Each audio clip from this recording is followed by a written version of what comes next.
You're a very normal person. You have the same people around you. And I will say that for you. I mean, you better say it because it's the truth. Yeah, well, I just said it. I mean, how many more times do you want me to say it? But you know what, though? Do you see? Here's what I've learned, though. I think the people that have made those mistakes and that have went through those crazy changes within this business are people that have put themselves in a position to not grow. I think you go through it at one point, but then you go, oh, this is bad. I messed up one time. I don't want to mess up again. I went through my period. I got my DUI. I was out. I was drunk every night. I was chasing different women every day of the week. I did that. I saw that it got me nowhere, and then I got focused, and I saw where getting focused got me. So why go backwards? You're supposed to progress. You're not supposed to digress. The man that I am today is a much more developed man than I was yesterday, and I just don't see myself wanting to ever lose that. I want to continue to be a dope example for where people can look at it and go, wow, look where he came from, look at where he is now. I got too many goals. I'm trying to become a mogul.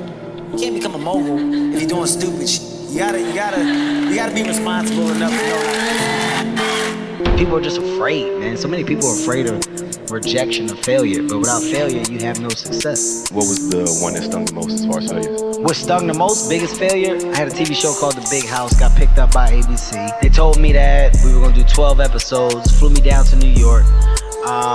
This is the biggest news ever. I'm about to be rich, holy shit, I'm 22. I got a TV show, I'm writing, executive producing, starring in the show. You know what? No, I'm not just gonna go down there by myself. We gotta bring the cast. They said, nope, Kevin, we only flying you. I said, well, I'm gonna pay for the cast to come. I took my own money, flew them all down to New York. Get to New York, put on my suit, people taking pictures of me walking out. This is the best thing ever. Holy shit, I'm famous. This is what it is. I get to the upfronts. Upfronts are where they announce your TV shows. It's a slew of shows, they're announcing their time slots. I'm next, they're about to announce The Big House. Somebody puts their hand on my chest and says, Kevin, wait. They talking the earpiece, they said, nope, I'm standing with him right now. I'm like, what's going on? What do they want me to do? You know, they want me to go on the other side or something? He goes, okay, I'll tell them. They're canceled, they're not gonna pick you up. You gotta step back. And I was like, that don't sound right. Literally that fast, they sent me home. They were like, you gotta just go home. TV show got picked up 6 months later for 6 episodes. The 3rd episode's aired, they canceled the show again. I got the show canceled twice in a 6-month period, which has never been done before. I booked about 3 more pilots, got canceled. There was a show called John Stamos' show. He was a publicist. And they wanted me as a series regular. The show was going great, ratings were good. Put me on the show got canceled. It was everything I touched on TV. Turned to I'm now just sitting out here doing nothing. I ain't had no money. Borrowing money left and right. I decided to say, F it. I said, I'm just gonna do stand-up comedy and focus on my craft. And I slaved the road for about 5 years, doing the same circuit over and over again. Choices. I hate that people act like they don't have a choice, you know? You got a choice in any and everything you do. Here's one thing that I'll say to your listeners, and when I say it, just think about it. Do you know how much energy and time it takes to be angry? Do you know how much time it takes to hold a grudge? To really muster up the energy to hold on to a grudge. I don't like you. Every time I see you, I gotta let you know I don't like you. I don't like you. That's energy. Right. That's Feels energy bad. that I'm throwing all this stuff. I'm throwing all this stuff your way. And that's energy that I could use to go into something else. Like when I think about my time, I think about my energy. I think about my efforts.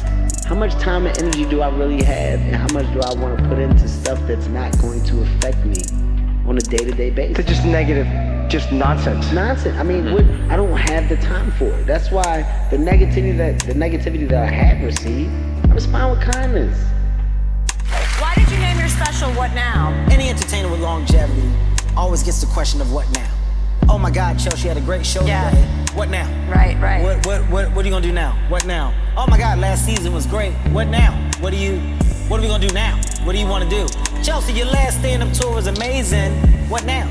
It's a question that you should never stop getting, but you should also never stop having an answer for it. So I made it the title because in all of my stand-up, I've put my life and my life experiences in them. You've seen me grow from grown little man to seriously funny, to laugh at my pain, to let me explain, to now what now? Well, I'm always trying to outdo myself.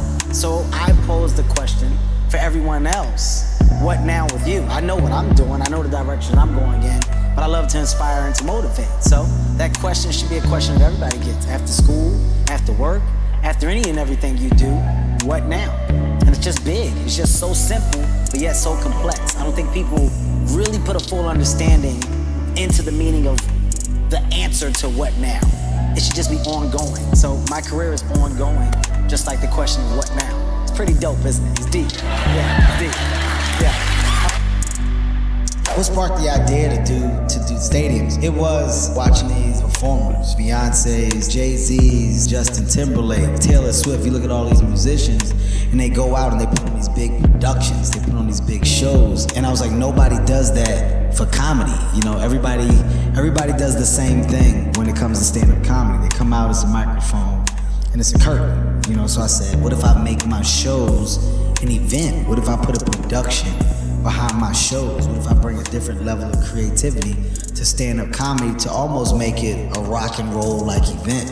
And it was a vision that I had, that I shared. Some people didn't understand, which made me go and say, "Fuck it, I'll do it myself." You know, that's where having the mindset to literally gamble on yourself, do what you want to do, always comes in handy. Because sometimes being a visionary isn't something that everybody can identify with. You know, sometimes people only see one way and down one street. I saw a street that opened up into so many different paths and different lanes, and I just wasn't afraid to take the chance. And the football stadium was also groundbreaking. You know, I don't want to do something and not be known for what I did in my generation. I want to stand out. So why not try to make history, which is why I did the football stadium. You know, 53,000 people is nothing to be frowned upon, but what you gotta look at is a comedian has never done it. So it was all about making a stamp and an imprint in today's generation.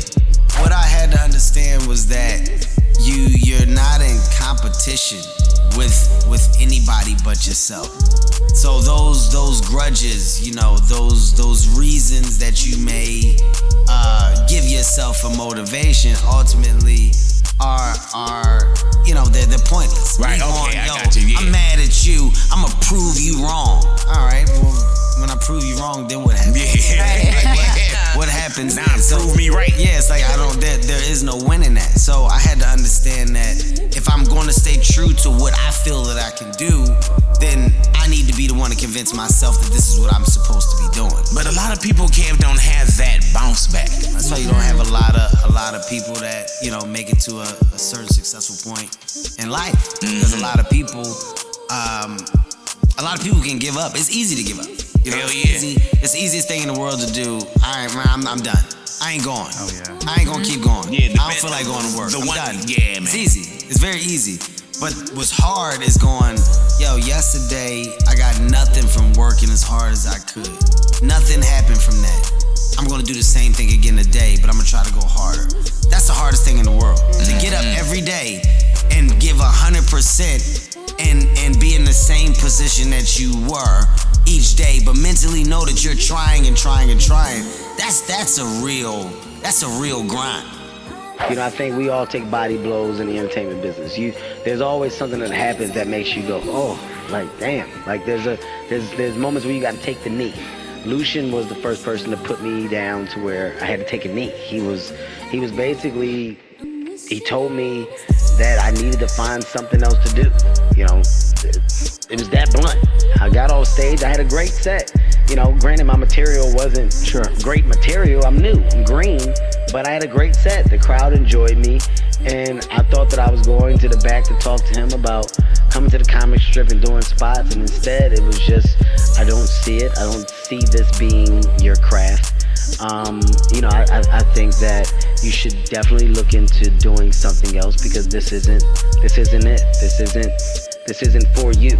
And that's the first time that I heard that. But I had a guy like Keith that I was so close to that I told him, and I'm expecting Keith to be like, damn, if Lucian said that, it's something.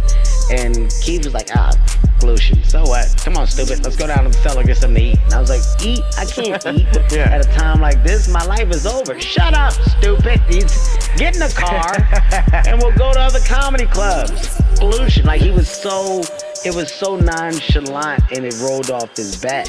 And when I saw that, I was still affected by it, but I was like, man, I don't know how he's acting like this is no big deal. This is me. This is my career. It is a big deal. Then we get down to the cellar, and everybody there is just, so what? Whatever. And we all were so vicious to each other, and we all were so mean to each other. What we really did was prepare each other for the word no that could come at any possible time. We made each other comfortable with the fact that we were okay. We're gonna be okay. Let's answer the question. Okay. Yeah. The question is what keeps us together. Thank you for staying focused. Okay, here's the thing. I'm very strong in believing in the group that you keep around you is a representation of who you are. We keep a solid group around us, and our group carries a responsibility.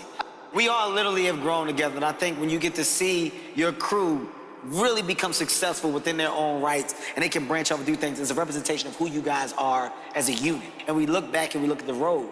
And that circle that we have, nobody's popped that bubble. We don't allow other people to come into it because we have such a unique bond in the way that we move. And if somebody else comes into it, it alters what we do.